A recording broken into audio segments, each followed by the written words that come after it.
देखो, जिन स्टूडेंट ने एनयूएस में जनवरी टू मार्च के ऑन डिमांड एग्ज़ाम में बैठना है, उसका एडमिशन जो है ओपन हो चुका है। एनयूएस ने आज आप लोग का लिंक ओपन कर दिया है। अब आप लोग जनवरी टू मार्च में एडमिशन लेना चाहते हो जो ऑन डिमांड एग्ज़ाम होने वाले हैं, तो न्यू एडमिशन के लिए अप्लाई कर सकते हो।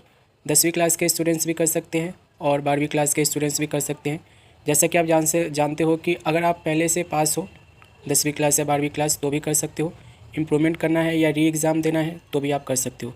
तो लिंक मैं आपको यहाँ पे दिखा रहा हूँ, जनवरी 2024 टू मार्च 2024। ये देखो, ये मैं आपको दिखा रहा हूँ। डायरेक्ट लिंक आपको मैं दे दूँगा। सिंपली आपको उस पर क्लिक करके इस वेबसाइट पे आ जाना है। यहाँ पर आप देखोगे are you registering for online on demand block 2 2023 लिखा आएगा। फॉर्म 2023 में भर रहे हो, लेकिन एग्ज़ाम 2024 में होगा, जनवरी से मार्च तक। ठीक है, तो फॉर्म भरने के लिए इसका लिंक दे रखा हूँ, इस पर आ जाना। अब यहाँ पर आपको देखो कुछ डिटेल फिल करनी है। जैसे कि आपको सबसे पहले अपना स्टेट सेलेक्ट करना होगा जहाँ से एग्ज़ाम देना है, और उसके बाद आइडेंटिटी टाइप आपको सिलेक्ट करना होगा। आइडेंटिटी टाइप का नंबर बताना होगा, और are you registering NUS students ये बताना है। कोर्स अप्लाइंग फॉर में आपको बताना होगा कि कौन से 10वीं क्लास के लिए कर रहे हो कि 12वीं क्लास के लिए कर रहे हो। तो जैसे कि यहाँ पर हम अपना स्टेट सेलेक्ट करेंगे जहाँ से हमें एग्ज़ाम देना है। उसके बाद यहाँ पर आप देखोगे तो आइडेंटिटी टाइप में आपको आधार कार्ड सेलेक्ट करना है। ये आधार नंबर यहाँ पे डल जाएगा। कोर्स अप्लाइंग फॉर में आप लोग को जिस क्लास के लिए एडमिशन लेना है वो आपको सेलेक्ट करना होगा।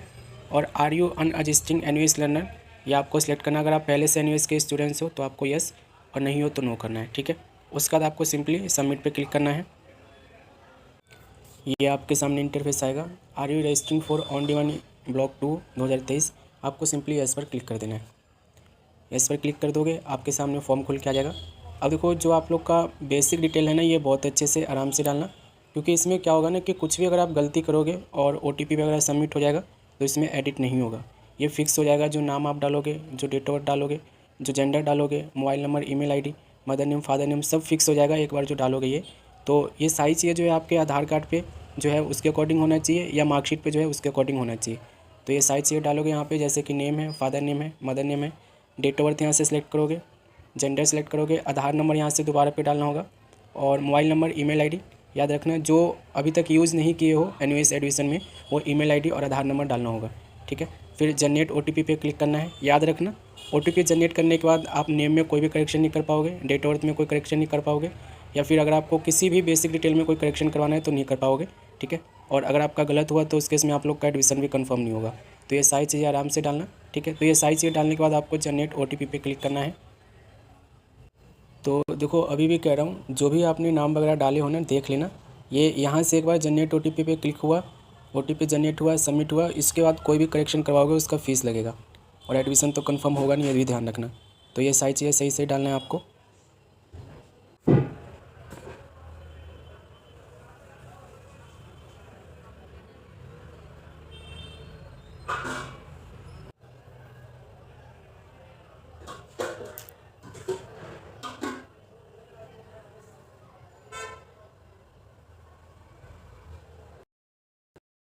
तो देखो, यहाँ पे हमने इनका रजिस्ट्रेशन कर दिया है। अब देखो, यहाँ पे हमने जो भी इनका नाम डाला है, जो भी इनका फादर नेम डाला है, जो भी इनका मदर नेम डाला है, ईमेल आईडी, मोबाइल नंबर, सब इनका फिक्स हो गया है। इसमें कोई भी करेक्शन अब नहीं हो सकता है। करेक्शन आप करवाओगे भी तो उसके लिए एनयूएस आप लोग को चार्ज करेगी, फ़ीस लेगी। तो इसीलिए मैंने आपको बार बार बोला था कि जो भी यहाँ पर डालोगे वो आप लोग का बिल्कुल सही होना चाहिए। ठीक है, गलत हुआ तो एडमिशन कन्फर्म नहीं होगा, इस चीज़ को ध्यान रखना। ठीक है, उसके बाद देखोगे तो आगे आपको दूसरा एड्रेस का ऑप्शन मिलेगा। एड्रेस आपको डालने के लिए देखो क्या करना है, जो आधार कार्ड है आपका, आधार कार्ड के बैक साइड को देखना है। जैसा आपको वहाँ पे मिल रहा है लिखा हुआ आधार कार्ड के बैक साइड पे, वैसा ही सारा यहाँ पे कॉपी कर देना है। आपको अपनी मर्ज़ी से कुछ भी नहीं डालना है, ध्यान रखना। और एक चीज़ और, कोरिस्पोंडेंस एड्रेस अगर आपको अलग रखना है तो उस केस में ना आप लोग के पास प्रूफ होना चाहिए। ये आप बात समझते होंगे कि कोरिस्पोंडेंस एड्रेस पर आप लोग की बुक्स आती है और आप लोग की जो है सर्टिफिकेट जो एनयूएस भेजती है वो आती है, लेकिन ऑन डिमांड एग्जाम में ना तो आपको बुक से मिलेगा, ना ही आप लोग को सर्टिफिकेट मिलेगा। सर्टिफिकेट आपको अप्लाई करना होगा। ठीक है, तो कोरिस्पोंडेंस एड्रेस को ध्यान रखना। ठीक है, मार्क कर लेना, सही सही डालना है। ठीक है, अगर प्रूफ नहीं है तो सेम ऐसे ही डाल देना। ठीक है, वैसे तो आप लोग को मार्कशीट में दिलवा ही दूंगा। ठीक है, मैं बैठा हूँ, दिलवा दूंगा। और इस तरीके से देखो सारी चीज़ें यहाँ पे ध्यान रखना। अब देखो, जो यूपी के स्टूडेंट्स हैं ना, जो यूपी से अप्लाई कर रहे हैं, ध्यान रखना, यूपी में ना मतलब कि कुछ डिस्ट्रिक्ट के ना नाम चेंज हो गए हैं। जैसे कि देखोगे अमरोहा एक करके था जिसका नाम मतलब चेंज हो गया, बहुत देर से ढूंढ रहा था मैं, तो वो मिल गया है अब। उसका देखोगे तो आपको अदर इन्फॉर्मेशन पे आना है। उसका अदर इन्फॉर्मेशन पे आओगे तो सबसे पहले अपना सोशल कैटेगरी सेलेक्ट करना है, जनरल हो, SC हो, ST हो, OBC हो, इसमें है ना ऑप्शन मिल जाएगा। सर्टिफिकेट होना चाहिए, ध्यान रखना अगर आप कोई कैटेगरी सेलेक्ट करते हो। और टाइप ऑफ डिसेबिलिटी अगर कोई है तो यहाँ पे बता देना, ठीक है, नहीं तो नॉट एप्लीकेबल पे रहने देना। उसका देखोगे तो आप लोग को मीडियम ऑफ स्टडी, किस मीडियम में आपको अपनी पढ़ाई करनी है, एग्ज़ाम देना है, वो आपको यहाँ पे सिलेक्ट करना होगा। उसके बाद देखो यहाँ पर आप देखोगे तो एक्स सर्विसमैन में आपको नो रखना है, ठीक है, ये आप लोग के काम की बात नहीं है। ऑर्फन में आपको नॉट एप्लीकेबल रखना है। प्रीवियस क्वालिफिकेशन आपको बतानी है। अब देखो 12वीं क्लास कर रहे हो, पहले से पास हो तो 12वीं क्लास बताना। अगर आप 10वीं क्लास कर रहे हो, 10वीं क्लास पहले से पास हो तो 10वीं क्लास बताना। ऐसा मत करना कि आप मतलब 12वीं क्लास पास हो, ठीक है, 5 सब्जेक्ट करने के लिए आप 10वीं क्लास का यहाँ पे प्रीवियस क्वालिफिकेशन दिखा रहे हो, ऐसा नहीं करना है, ठीक है। ऐसे आप करोगे तो एडमिशन कंफर्म नहीं होगा और जो सर्टिफिकेट मिलेगा वो वैलिड नहीं होगा। तो जो आपकी एक्चुअल डिटेल है, जो प्रीवियस क्वालिफिकेशन है, वो आपको यहाँ पे बताना है। जैसे कि ये 12वीं क्लास पास है, ठीक है, 12वीं क्लास से पास है और ये देखो सर्टिफिकेट मांग रहा है, अपलोड करना होगा। और यहाँ पर आप देखोगे तो स्टेटस इनको बताना है, फेल हो तो फेल बता देना, पास हो तो पास बता देना। जैसे कि ये पास है, ठीक है। उसके बाद देखोगे तो क्या बोल रहा है ये, उसका ये बोल रहा है परस्यूइंग पायलट लाइसेंस, इसको आपको नो रखना है। और यहाँ पर आप लोग को एक ऑप्शन मिलता है पार्ट एडमिशन और डुअल एनरोलमेंट का। देखो इस चीज़ को ध्यान से रखना, ध्यान से समझना। अगर आप पहले से पास हो 10वीं क्लास, दोबारा से 10वीं क्लास कर रहे हो तो पार्ट एडमिशन में यस होगा, ठीक है। अगर आप पास हो 12वीं क्लास पहले कहीं से, दोबारा से 12वीं क्लास कर रहे हो तो आप लोग का पार्ट एडमिशन के अंडर ही एडमिशन आएगा, यानी कि ऑप्शन यस होगा, ठीक है।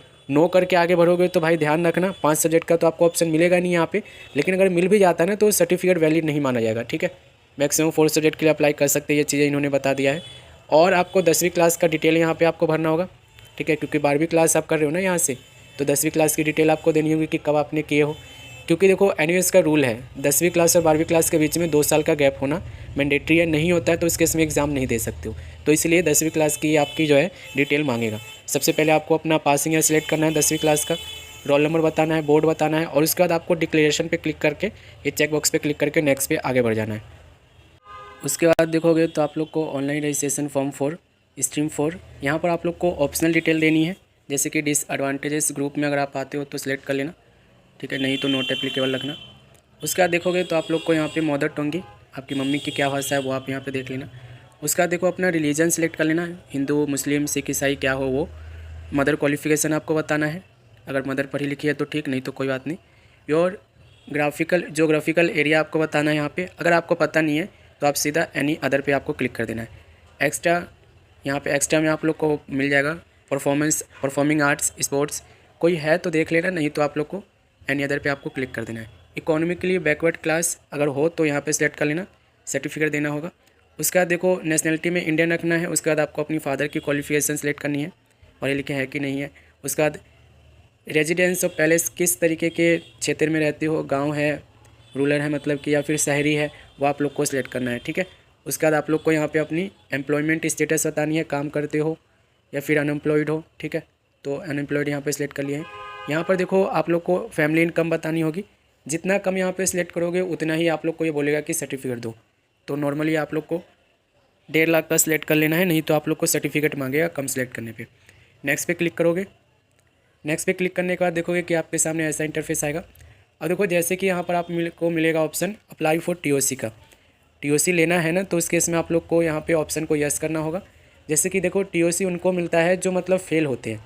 अगर आप 10वीं क्लास कहीं से पास हो या 12वीं क्लास कहीं से पास हो तो उस केस में आप TOC नहीं ले सकते हो। हाँ, अगर आप 12वीं क्लास फेल हो चुके हो, फेल हो गए हो 2 सब्जेक्ट में 3 सब्जेक्ट में, तो उस केस में जिस सब्जेक्ट में आप पास हो उस सब्जेक्ट का आप TOC ले सकते हो। लेकिन जो पास स्टूडेंट्स है वो TOC के लिए अप्लाई नहीं कर सकते, इस चीज़ का ध्यान रखना। तो इस ऑप्शन को हम छेड़ेंगे नहीं क्योंकि ये 12th पास है पहले से ही, आप लोग ध्यान से देख लेना। अब देखो TOC लोगे तो यहाँ पे आपको डिटेल बतानी होगी कि कौन से सब्जेक्ट का लेना है, मार्क्स कितने आए थे, थ्योरी में प्रैक्टिकल में कितने आए थे, ये आपको बताने होंगे। उसका देखो यहाँ पर आप लोग को choose subject for the course, ठीक है। उसके बाद सबसे नीचे आना, देखो सब्जेक्ट सेलेक्ट करने के ऑप्शन में आपको 7 सब्जेक्ट सेलेक्ट करने के लिए बोलना है। आपको पता है कि आप जो हो वो ऑन डिमांड एग्ज़ाम में सिर्फ 4 सब्जेक्ट का दे सकते हो, मैक्सिमम 4 सब्जेक्ट से अब नहीं होना चाहिए। ये कह रहा है, इसका कहने का मतलब आप लोग समझो, आपको 4 से ज़्यादा के लिए अप्लाई करना ही नहीं है, ठीक है। जैसे कि इनको 1 सब्जेक्ट का लेना है, अब यहाँ पर आप देखोगे तो 1 सब्जेक्ट वो सिलेक्ट कर लेंगे हम, ये बायोलॉजी का इनको देना है। उसका देखोगे तो आपको नेक्स्ट पर क्लिक करना है। ध्यान रखना है 4 सब्जेक्ट से ज़्यादा के लिए अप्लाई आपको नहीं करना है, ठीक है। 4 सब्जेक्ट से ज़्यादा के लिए अप्लाई करोगे तो उस केस में आप लोग को दिक्कत हो जाएगा। अब यहाँ पर आप लोग को एग्ज़ाम कहाँ से देना है वो आपको बताना होगा। तो जैसे कि देखो मैंने आपको बोला था कि कुछ रिलैक्सेशन मिलता है, अगर सीटें खाली नहीं है आपके डिस्ट्रिक्ट में तो कहीं और से भी आप एग्ज़ाम दे सकते हो, या किसी और मतलब माइग्रेट होना चाहते हो तो वहाँ से आप एग्ज़ाम दे सकते हो, ठीक है। बाकी देखो यहाँ पर आप लोग को अपना स्टेट सेलेक्ट करना होगा जहाँ से आप एग्ज़ाम देना चाहते हो। जैसे कि ये दिल्ली से देना चाहते हैं, एनयूएस हेडक्वार्टर का इन्होंने बोला है, तो एनयूएस हेडक्वार्टर जो है ना ईस्ट दिल्ली में आता है, ठीक है। एनयूएस हेडक्वार्टर जो है ईस्ट डिस्ट्रिक्ट में आता है। यहाँ पर आप देखोगे ऑप्शन आपको मिल जाएगा, केंद्रीय विद्यालय का भी ले सकते हो और एनयूएस हेडक्वार्टर का भी, इन्होंने एनयूएस हेडक्वार्टर का बोला है। अब देखो ये सिलेक्ट करने के बाद ना ये आप लोग की सीटें आ जाएगी कि कब कब आप लोग के लिए सीटें यहाँ पे अवेलेबल है और कौन से डेट पर कितनी सीटें अवेलेबल है। जैसे कि देखो इन्होंने 2 तारीख का बोला है, 2 तारीख को 394 सीटें अभी अवेलेबल है, लेकिन ध्यान रखना ये सीटें ज़्यादा रहेगी नहीं ज़्यादा दिन, ठीक है। आज तो मतलब ये एडमिशन शुरू हुआ है तो इस वजह से आप लोग को इतनी सीटें हाई दिख रही है। मार्च तक चलेगा, ये जनवरी की डेट है, मार्च में लेना चाहो फरवरी में लेना चाहो फरवरी में ले सकते हो, मार्च में भी ले सकते हो, ठीक है। नेक्स्ट पर आपको क्लिक करके देख लेना है। अब इनको देखो जो है जनवरी में ही एग्ज़ाम देना है। जैसे कि हम यहाँ पे बैक कर लेते हैं, जनवरी में इनको एग्ज़ाम देना है और 2 तारीख का डेट इन्होंने दे रखा है हमें, तो 2 तारीख इनकी डेट हम फिक्स कर देते हैं। चलो 2 तारीख को यहाँ पे हम सिलेक्ट कर लेते हैं। जैसे कि यहाँ पर आप देखोगे 2 तारीख को हमने सेलेक्ट किया। यहाँ पर आप लोग को सब्जेक्ट सेलेक्ट करने को बोलेगा, 2 तारीख को कौन सा एग्ज़ाम देना है और सबमिट पर आपको क्लिक करना है, ठीक है। उसका देखोगे तो ये फिक्स हो चुका है, नीचे आप लोग का आ जाएगा इस जगह पे आपका एग्ज़ाम होगा। नेक्स्ट पे आपको क्लिक करना है, डॉक्यूमेंट अपलोड करने होंगे, फ़ोटो हो गया, ठीक है। और सारा जो है आप लोग का फ़ोटो खींच के ही करना होगा क्योंकि PDF नहीं लेगा, ठीक है। तो इन सबको स्कैन कर लेना, 1 MB से ज़्यादा नहीं होना चाहिए, ठीक है। Signature, photo, address proof, identity proof और बर्थ सर्टिफिकेट वगैरह है तो ठीक, नहीं तो आधार उसमें लगा देना, ठीक है। मार्कशीट 10वीं क्लास 12वीं क्लास दोनों यहाँ पे लगेगी, ठीक है। और यहाँ पर आप लोग को कास्ट सर्टिफिकेट अगर की हो तो आपको सेलेक्ट करना होगा यहाँ से। सब 1 MB से ज़्यादा का नहीं होना चाहिए। और फ़ोटो लेगा ये आप लोग का जो है ना, ये PDF नहीं लेगा, ध्यान रखना। तो सबकी हम स्कैन करके अपलोड कर देंगे। अपलोड करने के लिए आपको ब्राउज़ पर क्लिक करना है, ठीक है। ब्राउज़ पर क्लिक करने के बाद फाइल पे क्लिक करना है, जहाँ भी आपने फ़ोटो करके खींच के रख रखा है उसे सिलेक्ट कर लेना है। यहाँ से सिलेक्ट कर लोगे, ये अपलोड हो जाएगा। इसी तरीके से सारे डॉक्यूमेंट को यहाँ पे हम अपलोड कर देंगे और उसका सिंपली हमें नेक्स्ट पर क्लिक करना है। डॉक्यूमेंट सही नीट एंड क्लीन होने चाहिए, ठीक है। ब्लर नहीं होना चाहिए, कुछ ऐसा नहीं है कि दिखे ना उसमें, ठीक है। सही से खींचना, अच्छे से खींचना और क्रॉप करके डालना यहाँ पे, ठीक है। तो साइज चाहिए बिल्कुल सही से डालना अगर आप खुद से कर रहे हो तो, ठीक है। डॉक्यूमेंट बिल्कुल ब्लर नहीं होना चाहिए, नहीं तो एडमिशन कंफर्म होने में दिक्कत करेगा। सारा डॉक्यूमेंट यहाँ पे हम अपलोड करके नेक्स्ट पे क्लिक करेंगे। तो देखो डॉक्यूमेंट अपलोड कौन कौन सा करना है, इसके लिए ना मार्क मिलेगा, ये स्टार मिलेगा। जिस पे भी स्टार है ना उसको आपको अपलोड करना होगा, ठीक है। जैसे कि फ़ोटो अपलोड हो गया, सिग्नेचर अपलोड हो गया, आइडेंटिटी प्रूफ में हमने आधार दिया है, बर्थ सर्टिफिकेट प्रूफ में भी आधार दिया है हमने, और प्रीवियस क्वालिफिकेशन हमने 12th क्लास की मार्कशीट यहाँ पे अपलोड कर दी है, ठीक है। प्रीव्यू पे आप क्लिक करके देख भी सकते हो। उसके बाद यहाँ पे एड्रेस प्रूफ में हमने आधार दिया है, ठीक है। और देखोगे यहाँ पर तो हमने 10वीं क्लास का मार्कशीट यहाँ पे डाल दिया है। अब चलो नेक्स्ट पर हम क्लिक कर रहे हैं। कुछ गलती होगा तो यहाँ पे ये पकड़ लेगा और आपको बता देगा कि आप इसे सही कर लो, और गलती नहीं होगा तो आपके सामने कुछ ऐसा इंटरफेस आ जाएगा। जो आपने डिटेल यहाँ पे फिल किया हो वो सारा आपके सामने है। कुछ भी गलती लगता है यहाँ पे बेसिक डिटेल के अलावा, एड्रेस चेंज करना है या फिर आपको यहाँ पे कुछ चेंज करना है तो चेंज कर लो अभी पेमेंट से पहले। पेमेंट के बाद करोगे तो कोई भी आप लोग की जो पेमेंट के बाद आप सर्विस करोगे, चाहे एड्रेस चेंज करो, कोरेस्पोंडेंस एड्रेस, परमानेंट एड्रेस, या 10वीं क्लास की डिटेल चेंज करो, तो उस सब के लिए ना पैसे लगी एनयूएस, ठीक है। जैसे कि यहाँ पर हमने साइज चाहिए डाल दी है। यहाँ पर देखोगे तो एग्ज़ाम की 2 तारीख की डेट है हमारी, ठीक है। और इन्होंने जो भी मुझे बोला था उसके अकॉर्डिंग इनका एडमिशन मैंने कर दिया है। अब सिंपली देखोगे तो पेमेंट करना होगा 1900 रुपये का, ठीक है, 1950 रुपये का, और इन्होंने 1700 रुपये मुझे पे किया है। अब देखो मैं तभी कहता हूँ आप लोग को 2000 रुपये पर सब्जेक्ट फ़ीस है।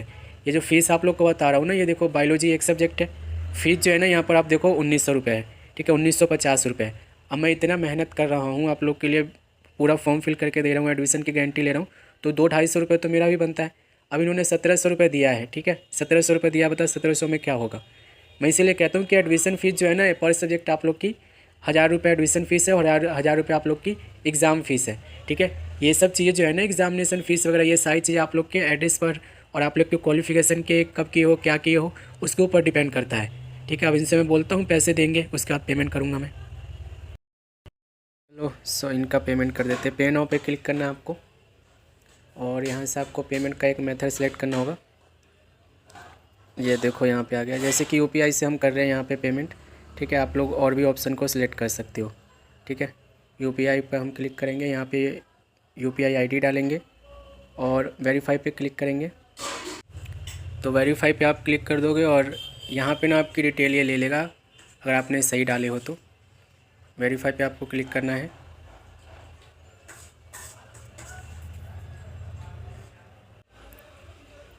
ये देखो वेरीफाई पे क्लिक करने के बाद ये आपकी डिटेल पे फैच कर लेगा। अगर सारी चीज़ें सही होगी उसके बाद प्रोसीड का बटन मिलेगा, आपको क्लिक करना है प्रोसीड पर। और देखोगे कि आपके पेटीएम पे एक रिक्वेस्ट आएगा पेमेंट करने का, तो आप अपना पेटीएम खोल लेना है। ये देखो यहाँ पे अभी एक रिक्वेस्ट आएगा हमें पेमेंट करने का, थोड़ा सा वेट कर लेते हैं। ये देखो आ गया। पे पर आपको क्लिक करना है। पे पर क्लिक करने के बाद देखो जो भी आपका पिन है वो डालोगे यहाँ पे प्रोसीड पेमेंट पे क्लिक करके, और ये आप देखोगे कि पेमेंट जो है थोड़ी देर में आप लोग का हो जाएगा। पेमेंट होने के बाद उसी वेबसाइट पे आपको बैक जाना है और यहाँ पे देखो सक्सेसफुल आ जाता है यहाँ पे, तो आपको समझना है कि आपका पेमेंट हो गया है। और अगर आपको वेटिंग में डालता है तो वेट करना है, थोड़ा सा पेशेंस रखना है, आप लोग को बैक नहीं जाना है, ठीक है। और एडमिशन कंफर्म होने में आप लोग का 2 से 4 दिन लगेगा अगर सारी चीज़ें सही होती है तो। उसके बाद हॉल टिकट जो है आप लोग का एडमिशन कंफर्म होने के एग्ज़ाम से 6 से 7 दिन पहले आएगा। तो आप लोग अपना एडमिशन इस तरीके से कर सकते हो। जो एनयूएस के एक्स स्टूडेंट हैं, जो मतलब ऑलरेडी रजिस्टर है, वो एग्ज़ामिनेशन फ़ीस कैसे पे करेंगे उसके ऊपर मैं अगले वीडियो में आप लोग को बताऊँगा। तब तक के लिए अपना एडमिशन लो जो न्यू एडमिशन लेना चाहते हैं।